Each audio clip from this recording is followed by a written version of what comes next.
Ինչպիսի միրգ բանջարեղեն ենք օգտագործում, որքանով են դրանք անվտանգ, այս մասին կզրուցենք Գիտությունների ազգային ակադեմիայի էկոկենտրոնի սննդի շղթայի ռիսկերի գնահատման կենտրոնի ղեկավար Դավիթ Պիպոյանի հետ։ Բարև ձեզ։ Բարև ձեզ։ Վերջերս մի շարք նյութեր տարածվեցին օգտագործվող միրգ բանջարեղենի ոչ օգտակար լինելու մասին։ Կարծեմ ձեր կենտրոնը այդ հետազոտությունը արել, ի վերջո ինչ եք պարզել։ Նախ ասեմ, որ ոչ թե հետազոտությունը մենք ենք իրականացրել, այլ իրականացրել են անվտանգ սնունդ կայքի լրագրողները, մենք պարզապես օգնել ենք ռիսկի գնահատման եւ հաշվարկ անելու աշխատանքներում, բայց այնուամենայնիվ շատ կարեւոր թեմա է ընդհանրապես միրգը եւ բանջարեղենը, եւ կուզեմ, որ ճիշտ տերմիններով, ճիշտ տեղեկատվություն փոխանցենք մեր հանրությանը, որովհետեւ վուսափենք, ոչ պատշաճ հաղորդակցումից, ինչու, որովհետեւ մեզ ոչ պետք է խոճապ, որ մարդիկ սկսեն վախենալ, ոչ էլ ավելորդ ինքնավստահություն, որպեսզի մարդիկ, չգիտեմ, մեծ քանակներով սկսեն միրգ եւ բանջարեղեն օգտագործել։ Նախ ուզում եմ խոսքը սկսել մի շատ կարևոր խնդրից։ Մենք իրականացնում ենք մի նոր ծրագիր, որը կոչվում է սննդամթերքի ռիսկի եւ օգուտի գնահատում։ Սա շատ կարևոր է, քանի որ ցանկացած սննդամթերք, հատկապես միրգը բանջարեղենը, պարունակում են ինչպես օգտակար տարրեր, այնպես էլ վնասակար տարրեր։ Եթե դուք գնաք եւ հարցնեք սննդագետներին, ճիշտ է արդյոք, որ այդ թունաքիմիկատները, որոնք բացահայտվել են վնասակար են առողջության համար, անպայման այս մասնագետները կնշեն բազմաթիվ առողջական խնդիրներ։ Կասեն, որ հատկապես նրանք նեյրոտոքսիկ ազդեցություն ունեն, նրանք կարող են առաջացնել երկարաժամկետ խնդիրներ, որոշ թունաքիմիկատներ անգամ քաղցկեղածին ազդեցություն ունեն։ Եթե դուք գնաք եւ հարցնեք սննդաբանի, ճիշտ է արդյոք, որ միրգը բանջարեղենը պարունակում է շատ օգտակար նյութեր, վիտամիններ, հանքային տարրեր, լուծվող բջջանյութ, անպայման նրանք կպատասխանեն, որ այո, դա եւս ճիշտ է։ Եվ արդյունքում մարդը, սովորական քաղաքացին, ինչ պետք է հասկանա, մի մասնագետը կասի ասում է, որ նրանք վնասակար տարրեր են պարունակում, մյուսը ասում է օգտակար տարրեր են պարունակում, արդյունքում չի կարողանա կողմնորոշվել, եւ հենց դրա համար մենք որոշեցինք դիմել մի շատ հետաքրքիր ծրագրի, որը կոչվում է սննդամթերքի ռիսկի եւ օգուտի գնահատում, որովհետեւ ցանկացած սննդամթերք, իհարկե կան սննդամթերքներ, որտեղ օրինակ կարող է վնասակար բաղադրիչը ավելի շատ լինել կամ հակառակը, օրինակ միրգը եւ բանջարեղենը շատ լավ դեպք է, որովհետեւ մի կողմից ունենք շատ կարեւոր խումբ։ Սա ուզում եմ, որպեսզի այսպես մի գծի նման, ամբողջ հաղորդման ընթացքում հնչի, որովհետև միրգը եւ բանջարեղենը մարդու սննդակարգում պետք է ներառված լինեն ամեն օր։ Սա շատ կարևոր հարց է։ Ավելին ասեմ, նյութի հետ կապված դե պարզ է մեկնաբանությունները, որ կարդում ես, անդադ հասկանում ես, որ մարդիկ նաև սպառողները հոգնել են երկար նյութերից, եւ կարդալուց, եւ նայելուց։ Հետևապես կարդում են վերնագիրը եւ առաջի մի քանի բառը։ Եվ գոլեգաներիցս մեկը օրինակ շատ հետաքրքիր հարցադրում էր արել, ով է նայել օրինակ ֆիլմի այն հատվածը, որտեղ հեղինակները այսպիսի միտք են հայտնում, մեծ մասը չէր էլ հասել անգամ այդ մտքին։ Դրա համար ձեր հաղորդման սկզբում կուզեմ խոսել, որպեսզի մարդիկ լսեն։ Չենք կարող մեր սննդակարգից հեռացնել միրգը եւ բանջարեղենը, որովհետև նրանք շատ կարևոր եւ շատ օգտակար խումբ են, ավելին ասեմ, տեսեք կա հիվանդությունների բեռ եւ օրինակ առանձին մենք գնահատում ենք մրգի սպառումը, առանձին ուսումնասիրում ենք բանջարեղենի սպառումը։ Եվ ինչու եմ սա շեշտում, որովհետև մի շարք մարդիկ, սպառողներ Հայաստանում կարծում են, որ օրինակ միրգը կարող է սննդակարգում ամեն օր ներառված չլինել։ Իրենք կարծում են, թե շաբաթական 2-3 անգամ միրգ են օգտագործում, դա բավարար քանակություն է։ Հիմա ուզում եմ ձեր տեսախցիկների առջև հայտարարել, որ այդպես չէ։ Եվ միրգը, եւ բանջարեղենը մարդու սննդակարգում պետք է լինեն ամեն օր։ Մենք իհարկե ունենք առողջապահության համաշխարհային կազմակերպության կողմից երաշխավորվող քանակներ, երբ ասվում է, որ 5 չափաբաժին միրգ եւ բանջարեղեն մարդը պետք է օգտագործի, եւ եթե չափաբաժինը ընդունում ենք 80 գրամ, ապա 400 գրամ մրգի եւ բանջարեղենի սպառման մասին է խոսքը։ Հիմա հասկանանք որն էր լրագրողական խմբի կողմից բարձրաձայնված խնդիրը եւ ինչ բացահայտումներ արվեցին այս ընթացքում, քանի որ ես անմիջական մասնակցություն եմ ունեցել նաեւ ռիսկի գնահատման աշխատանքներին, իհարկե գործընկերներս են մեծ մասը արել, որովհետեւ ունեինք շատ կարճ ժամանակ, իսկ դուք կարծում եմ անիջան գիտեք, որ լրագրողները ստիպում են գիտնականներին աշխատել արագ, ինտենսիվ ռեժիմով, որովհետեւ գիտնականները սովոր են հետազոտություն անել ավելի դանդաղ, մանրամասն, մի քանի անգամ ստուգելով, իսկ գիտեք լրագրողները միշտ շտապում են, քանի որ նյութը արագ պատրաստելու խնդիր կա եւ իհարկե գործընկերներիս հետ ես եւս աշխատել եմ։ Նայեք մեր մոտ ինչ խնդիրներ կան։ ՍԱՏՄ-ի կողմից իրականացվել էր մրգի եւ բանջարեղենի մոնիթորինգ, որի ընթացքում հայտնաբերվել էին բազմաթիվ թունաքիմիկատներ եւ նաեւ այդ թունաքիմիկատների քանակը գերազանցող դեպքեր։ Սա շատ կարևոր խնդիր էր եւ որոշակի թունաքիմիկատներ, որոնք որ հայտնաբերվել էին ՍԱՏՄ-ի մոնիտորինգի արդյունքում, նաեւ տարբեր երկրներում արգելված են։ Սա էլ է շատ կարևոր։ Օրինակ Եվրոպական միությունը վաղուց արգելել է օրինակ քլորպիրիֆոս տեսակի թունաքիմիկատը, որը որ մասսայական հայտնաբերվել էր հայկական մրգում եւ բանջարեղենում։ Այսինքն սա եւս շատ կարևոր խնդիր է, որ 21-րդ դարում որևէ երկիր չի կարող անվտանգ բան արգելել, քանի որ սա բիզնես շահ է եւ ընդհանրապես նմանատիպ սահմանափակումներ երկրները անելու համար պետք է հստակ, պատշաճ, բավարար գիտական հենքեր ունենան։ Եվ այս հետազոտության ժամանակ մենք բացահայտեցինք, որ Հայաստանի Հանրապետությունում հատկապես ամառային ամիսներին մենք ունենք մի շարք սպառողներ, որոնք միրգը եւ բանջարեղենը օգտագործում են առողջապահության համաշխարհային կազմակերպության կողմից երաշխավորող քանակներից բազմաթիվ անգամ ավել։ Դա պայմանավորված է հատկապես օրինակ ձմերուկի մեծ չափաբաժիններով օգտագործման հետ, խաղողի մեծ չափաբաժիններով։ Կարծում եմ բոլորս էլ շատ լավ գիտենք, որ հայերի սննդակարգը ամռանը փոխվում է, բոլորս սկսում ենք օգտագործել լոլիկ, վարունգ, ծիրանի սեզոնին ծիրան, կեռասի սեզոնին կեռաս, եւ երբ արդեն սեզոնային միրգը եւ բանջարեղենը հասունանում է, մենք սկսում ենք լիուլի օգտագործել միրգ եւ բանջարեղեն։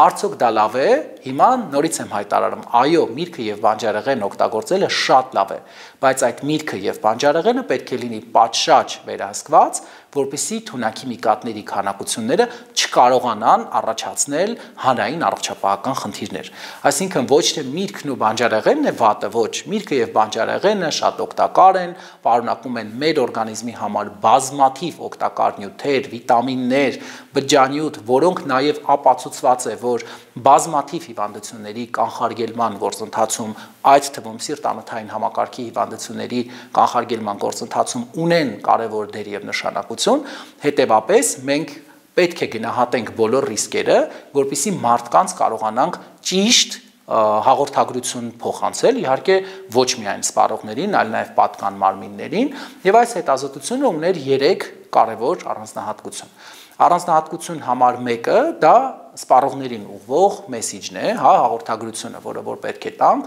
որ այո, միրգը եւ բանջարեղենը շատ օգտակար է, բայց Հայաստանի Հանրապետությունում մեծ քանակներով օգտագործելու դեպքում կարող եք ունենալ հանրային առողջապահական խնդիրներ։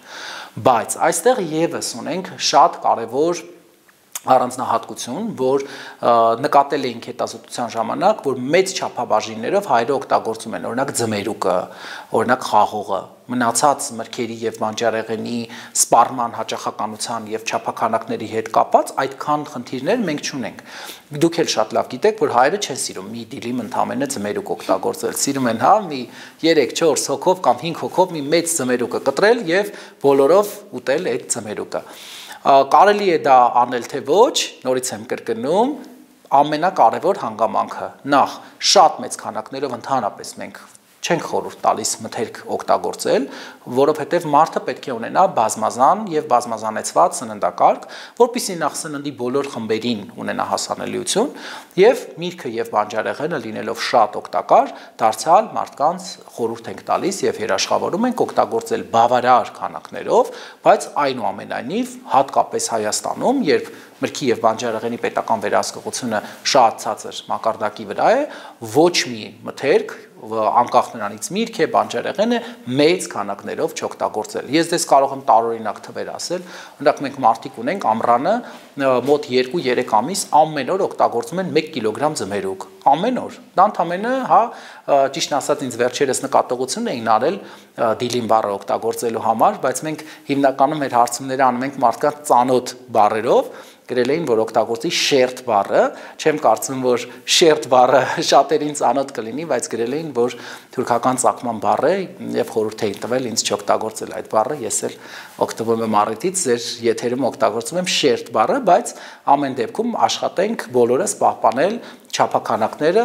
օրական, որպեսզի ստանանք բոլոր օգտակար նյութերը եւ չվնասենք մեր առողջությունը։ Ձմերուկից եք խոսում, տարին 12 ամիս Հայաստանում ձմերուկ են վաճառում։ Դա ինչ է նշանակում։ Օգտակար է օրինակ դեկտեմբերի 30-ին ձմերուկ ուտելը։ Տեսեք, դարձյալ եթե գալիս ենք օգտակարությանը եւ վնասակարությանը, առանց սպառման հաճախականությունը հաշվի առնելու հնարավոր չի իրականացնել ռիսկի եւ օգուտի գնահատում, ինչու որովհետեւ հիշում եք, հա, այն շատ կարևոր առակը, որ ասում է գնա վերաշխարհի ամենալավ բանը լեզու է բերում, հետո ասում է դե գնա վերաշխարհի ամենավատ բանը դարձյալ լեզու է բերում։ Հիմա տեսեք, այսքան խոսեցինք, որ սննդամթերքը կարող է պարունակել եւ օգտակար եւ վնասակար նյութեր։ Դա շատ կարևոր է, բայց հաշվի առնելով, որ օրինակ նույն երաշխավորվող քանակների հետ կապված, հա, մի հետաքրքիր պատկեր բերեմ։ Մեր ազգաբնակչությունը, օրինակ հունիսից մինչև հոկտեմբերի 15 ընկած ժամանակահատվածը ճնշող մեծամասնությունը օրական երաշխավորվող քանակներից շատ միրգ եւ բանջարեղեն է օգտագործում։ Եվ դրան հակառակ նոյեմբերի 15-ից մինչև ապրիլի 15 ընկած ժամանակահատվածը եւ միրգը եւ բանջարեղենը օգտագործում է օրական երաշխավորվող քանակներից քիչ։ Այսինքն մենք ունենք մրգի եւ բանջարեղենի սեզոնայնությամբ պայմանավորված, հա, այսպիսի կտրուկ տատանումներ։ Մարդիկ հաճախ, օրինակ, ես հետևում եմ նաեւ, հա, եթերներից հետո մարդկանց մեկնաբանություններին գրում են, որ մենք չենք ուզում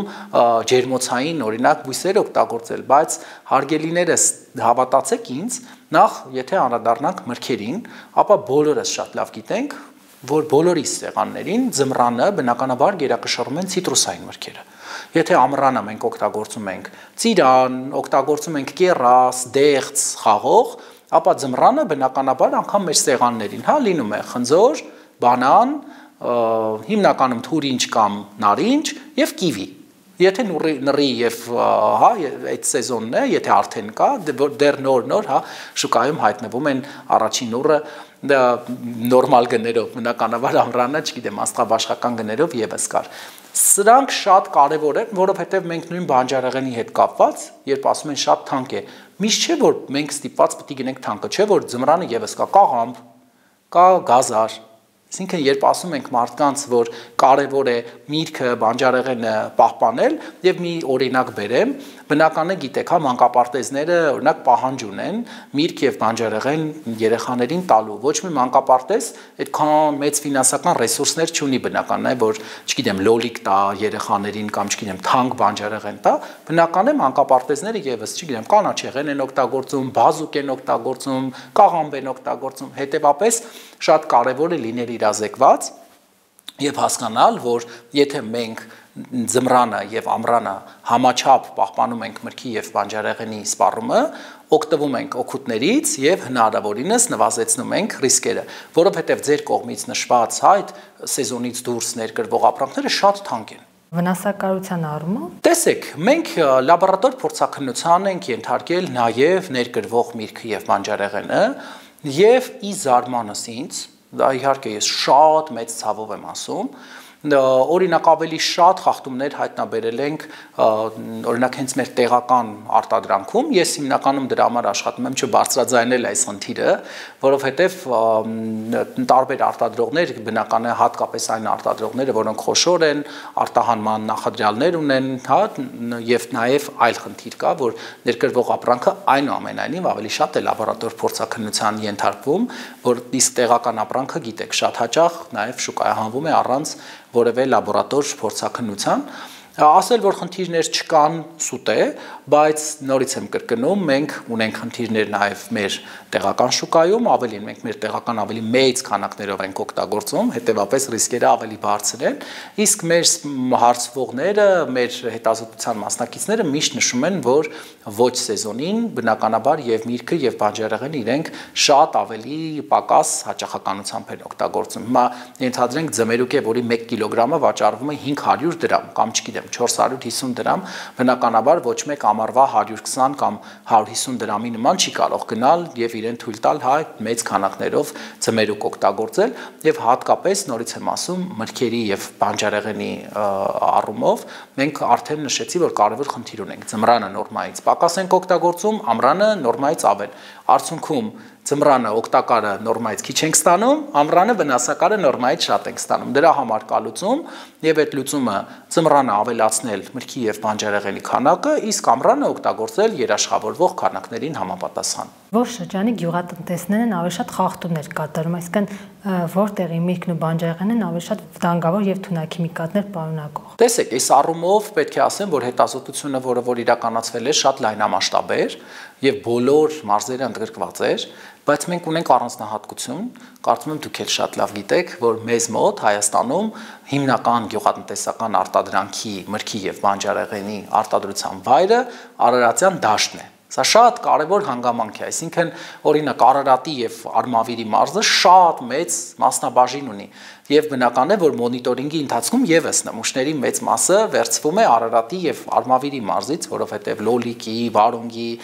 Ծիրանի գյուղատնտեսական մեր արտադրության մեջ շատ մեծ ներդրում ունեն այս երկու մարզերը, բայց ասել, որ կոնկրետ ինչ որ մարզով է պայմանավորված, ոչ։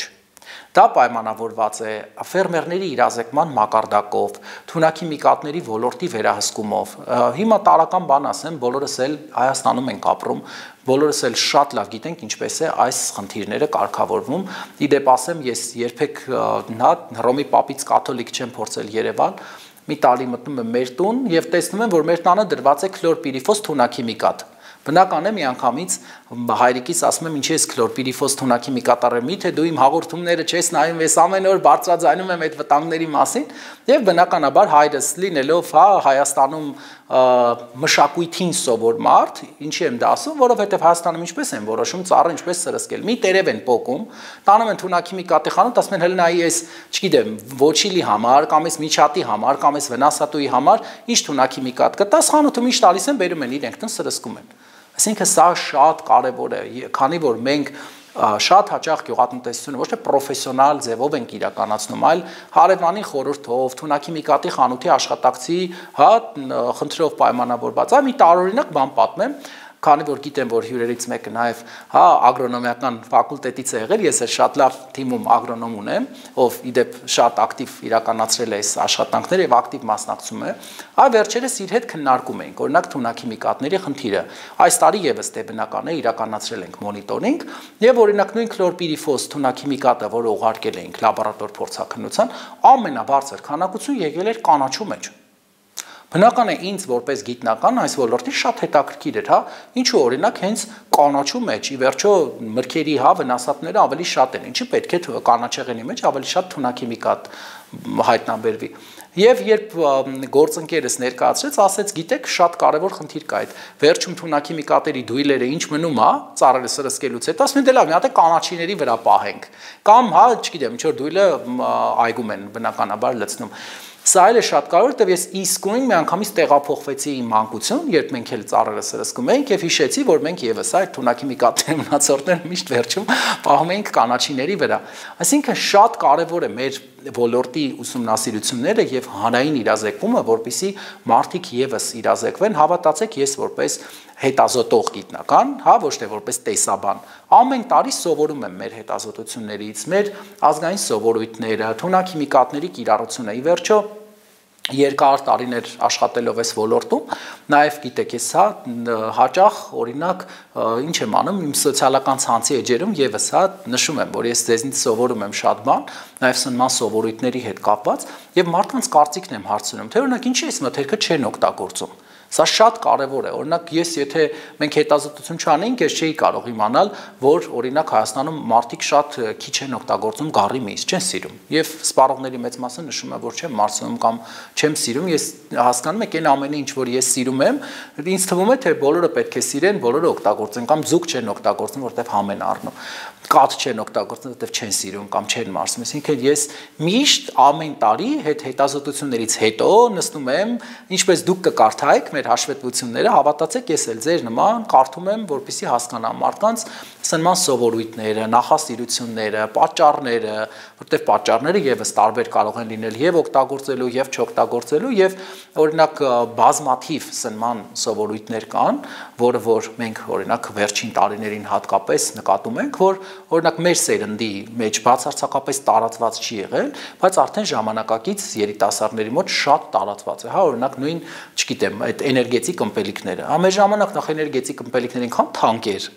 որ ոչ բոլոր ընտանիքները կարող էին իրենց թույլ տալ գնալ էներգետիկ ըմպելիք։ Տարածված չէր, ամենտեղ չէր վաճառվում։ Իսկ հիմա տեսնում ենք երիտասարդները ինչքան են օգտագործում այդ էներգետիկ ըմպելիքները։ Նույնը այ վերջերս որ գրառում էի արել այդ նույն ֆրեշների հետ կապված, հատկապես այդ օշարակներով ֆրեշները, որ շատ օգտագործում են սմուզիները, դարձյալ երիտասարդների շրջանակում շատ ավելի տարածված է։ Դա է հենց պատճառը, որ հենց նույն օրինակ ձեր գրասենյակից եթե դուրս գանք քայլենք, կենտրոնում տեսնում եք ամեն քայլափոխի բնականաբար բացված են համապատասխան կետեր, ինչը նշանակում է, որ նաև կա այդ պահանջարկը, եթե կա առաջարկը։ Եվ ամեն տարի, նորից եմ կրկնում, մենք մարդկանց հետ սովորում ենք այս ամեն տարի հետազոտում ենք, ավելացնում ենք նաև մեր տվյալների բազան, որպեսզի կարողանանք ավելի համապարփակ գնահատում իրականացնել, եւ այս առումով մի կարևոր բան եւս ուզում եի ասել։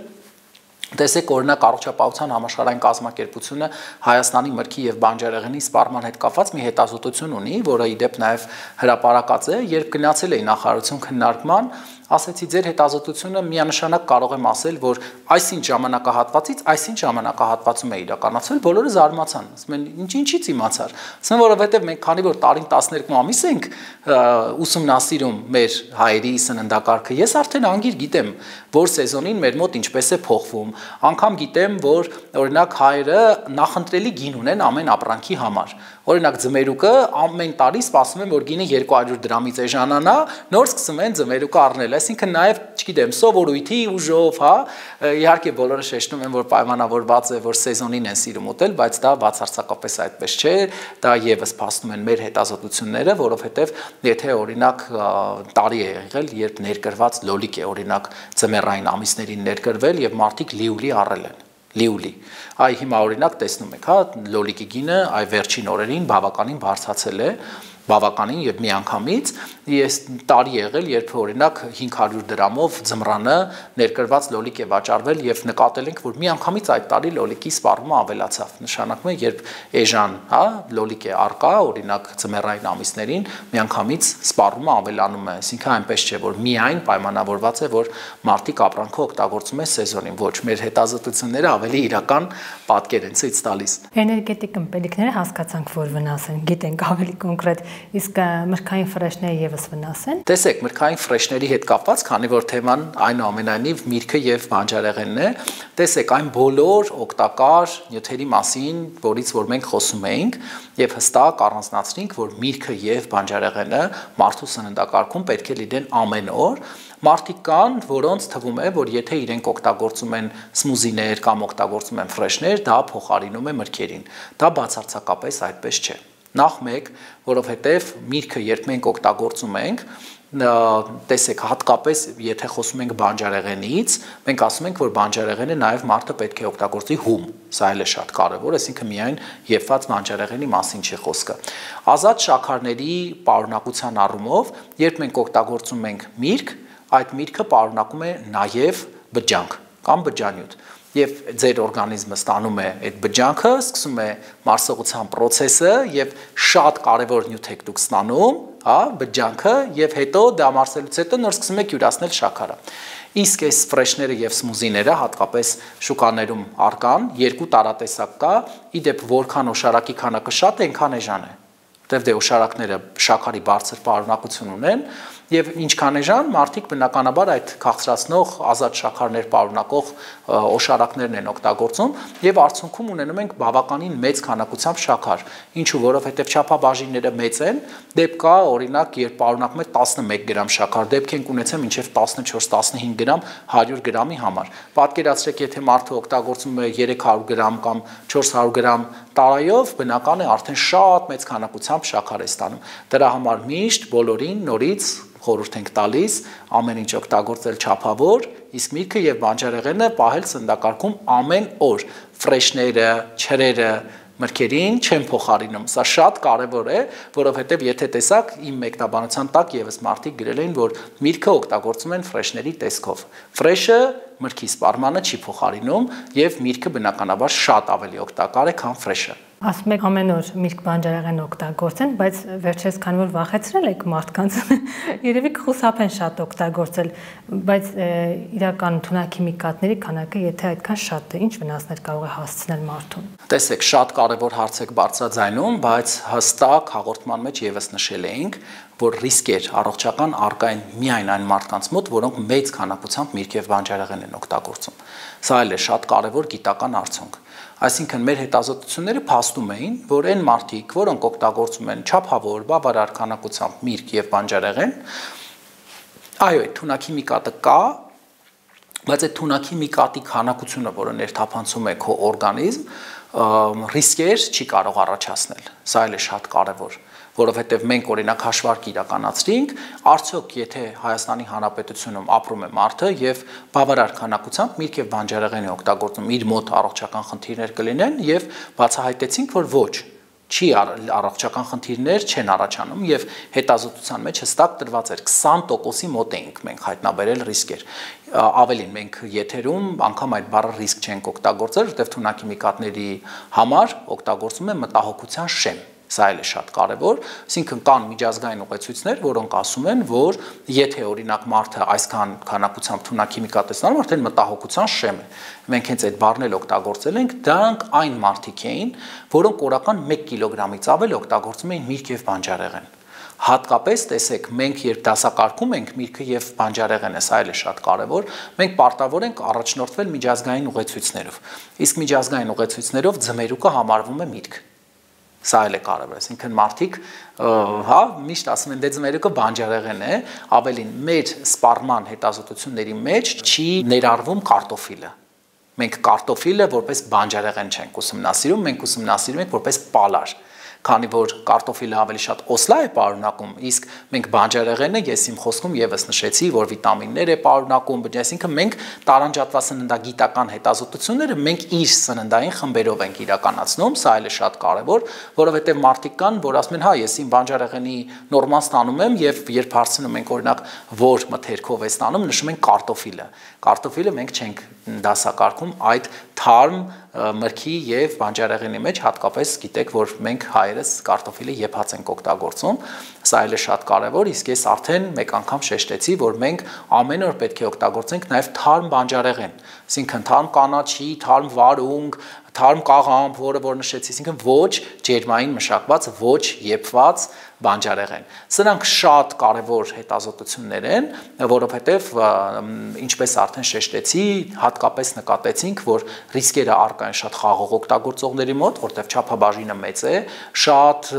ձմերուկ օգտագործողների եւ սեղ դարձյալ մեծ չափաբաժիններով պայմանավորված։ Դրա համար ֆիլմում եւս ես եւ գործընկերներս շեշտում էինք, որ օրինակ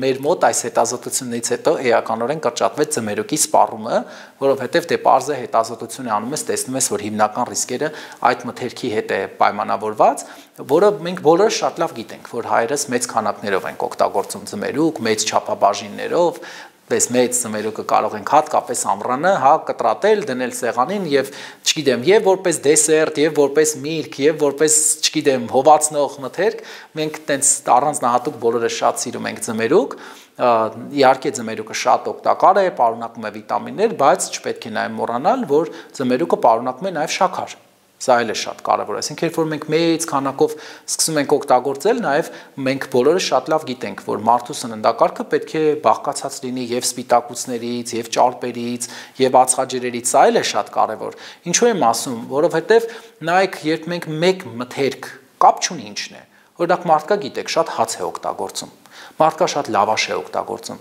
ցանկացած մթերք, երբ որ դուք սկսում եք օգտագործել մեծ քանակով, հավատացեք ինձ, տեղում որևէ ռիսկ դուք ավելացնում եք։ Կապ չունի միրգ բանջարեղենն է, թե այլ խումբ է։ Հիմա տեսեք նույն հացը մեր։ Հացը իհարկե, եթե դուք ինձ հարցնեք լավ բան եք, ասեմ աշխարհի ամենալավ բաներից մեկն է հատկապես լավորակ հացը, բայց մեր հայկական հացը օրինակ ունի աղի բավականին բարձր պարունակություն։ Մեր լավաշը եւս ունի աղի բավականին բարձր պարունակություն։ Հիմա պատկերացրեք, եթե մենք ունենք հաց, որի 100 գրամը պարունակում է 2 գրամ աղ։ Մարդը եթե ուտի 300 գրամ հաց,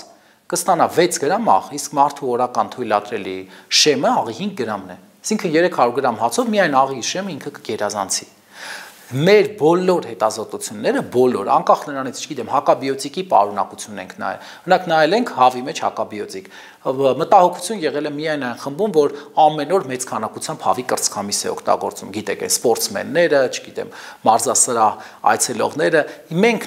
բոլոր հետազոտությունների արդյունքում եկել ենք այն եզրահանգման, որ չափավոր նորմալ օգտագործողների մոտ միշտ ռիսկը թույլատրելի շեմում է լինում։ Միշտ մտահոգություն առկա է տվյալ մթերքը շատ քանակներով եւ բարձր հաճախականությամբ օգտագործող մարդկանց շրջանակում։ Հենց դրա համար ենք միշտ բոլորին խորհուրդ տալիս սնվել բազմազան։ Սա շատ կարևոր է հանրության համար, որովհետեւ գիտեք, անկեղծ պետք է նաեւ ձեզ մի բան ասեմ, երբ մենք ինքներս հետազոտություն ենք անում, վերջերս նկատել ենք մի կարևոր բան, որ բնական է արդեն քո գիտակցության վրա մտնում է արդեն ընդհանուր ենթագիտակցության մակարդակ այդ հետազոտությունը, որովհետև եթե դու կոնկրետ գիտես, որ օրինակ այս մթերքը եթե օգտագործես, մի օրինակ պատմեմ, բավականին հետաքրքիր է այս դեպքը,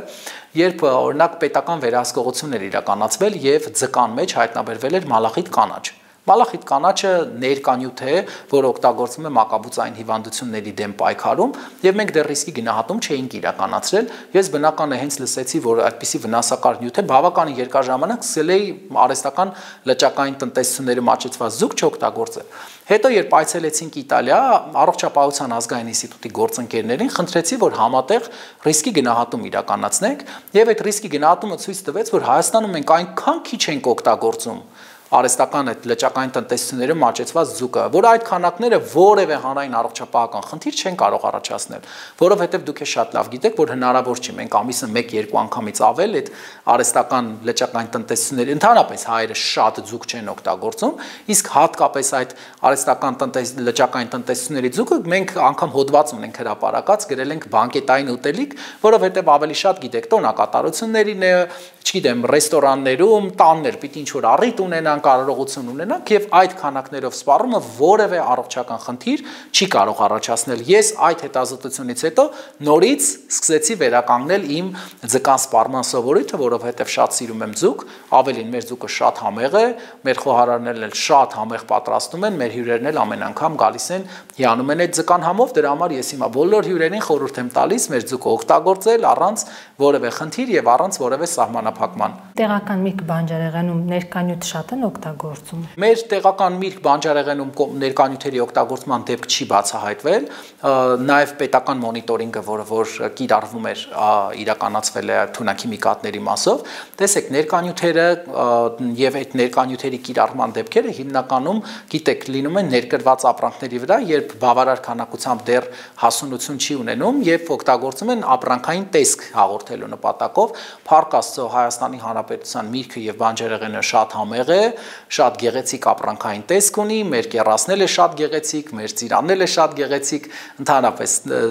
հյուրերը եւս միշտ նշում են, որ Հայաստանում շատ համեղ է միրգը, բանջարեղենը, փառք Աստծո, մեր բնակլիմայական պայմանները, մեր արևային օրերի քանակը հնարավորություն է տալիս մեզ Հայաստանում ունենալ շատ համեղ միրգ եւ բանջարեղեն եւ նորից եմ ասում դարձյալ Այո, մենք հետազոտության արդյունքում եկել ենք այն եզրանկման, որ կան խնդիրներ, բայց այդ խնդիրները կառավարելի են։ Սա էլ է շատ կարևոր, այսինքն որևէ ավելորդ խոճապի կարիք չկա, վերջերս դարձյալ մի տեղ կարդացի մեկնաբանություն, որ ես արդեն խուսափում եմ մրգից եւ բանջարեղենից, մեր նպատակը բացարձակապես խոճապը չի, ոչ էլ որ մարդիկ միրգից եւ բանջարեղենից խուսափեն։ Մենք հստակ շատ կարևոր եզրահանգման ենք եկել, որևէ բավարար քանակությամբ միրգ եւ բանջարեղեն օգտագործողի մոտ հանրային առողջապահական ռիսկ չկա։ Ինչպես լվալ միրգը եւ բանջարեղենը, որպեսզի օրգանիզմին վնաս չլինի։ Այս արդեն շատ կարևոր հարց է եւ մասնագետների կողմից դարձյալ ես կարդացի վերջերս ոչ ճակերտավոր մասնագետների կամ ոչ մասնագետների կողմից շատ սխալ մեկնաբանություններ։ Տեսեք, միրգը եւ բանջարեղենը պետք է լավ լվանալ։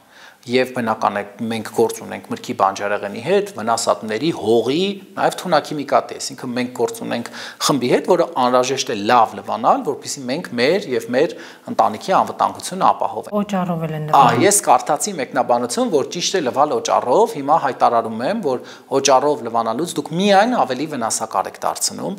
որևէ դեպքում չի կարելի օգտագործել օճառ։ Ուրեմն լավագույն տարբերակը լվանալու դա թույլ քացախաջուրն է կամ թույլ սոդայաջուրն է։ Սա լավագույն միջոցն է բնական, նախ շատ լավ է լվացվում, հատկապես եթե օրինակ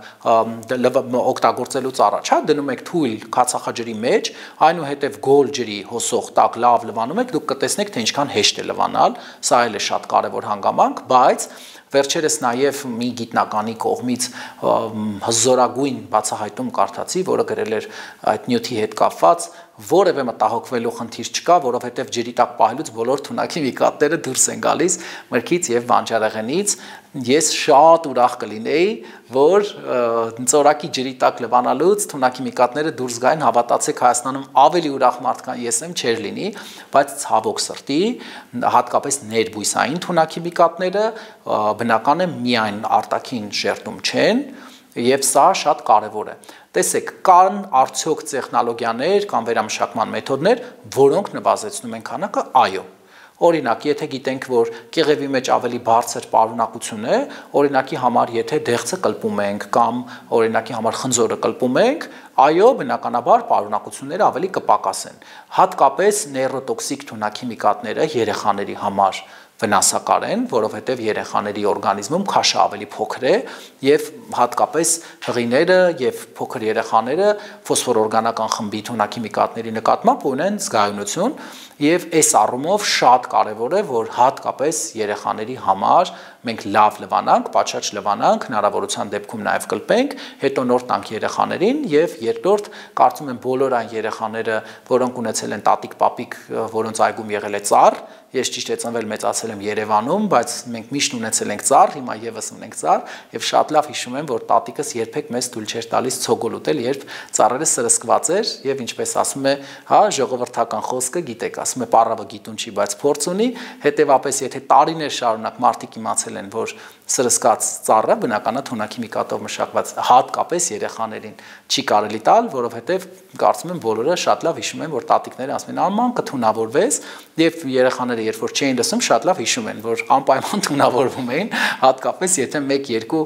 օրեր անցած լինում, սրանք շատ կարևոր խնդիրներ են եւ հանրային իրազեկումը նորից եմ կրկնում շատ կարևոր է, որովհետեւ Հայաստանում եւս նկատած կլինեք հիմա այն ծառերի թունաքիմիկատներով մշակման սեզոնում փողոցներում անարգել վաճառում են այդ ցոգոլները։ Բնական է, եթե դրանք գնան լաբորատոր փորձաքննության, մեծ մասի մեջ կհայտնաբերվի թունաքիմիկատի գերազանցող դեպք, որովհետեւ թունաքիմիկատի ժամկետը անցած չի լինի։ Այսինքն խանութներում էլ որ բերում են դեռ ծիրանը չկա, ցողոլ են վաճառում, դա ցավոք սրտի մեծ մասը եթե մտնեն լաբորատոր փորձաքննության, քանի որ մշակումից հետո այն ժամանակաշրջանը, երբ բույսը պիտի հասունանա, որ թունաքիմիկատը դուրս գա բույսի մեջից, հիմնականում անցած չի լինում։ Շնորհակալություն։ Ես էլ եմ շնորհակալ։ Մենք զրուցում էինք Գիտությունների ազգային ակադեմիայի էկոկենտրոնի սննդի շղթայի ռիսկերի գնահատման կենտրոնի ղեկավար Դավիթ Պիպոյանի հետ։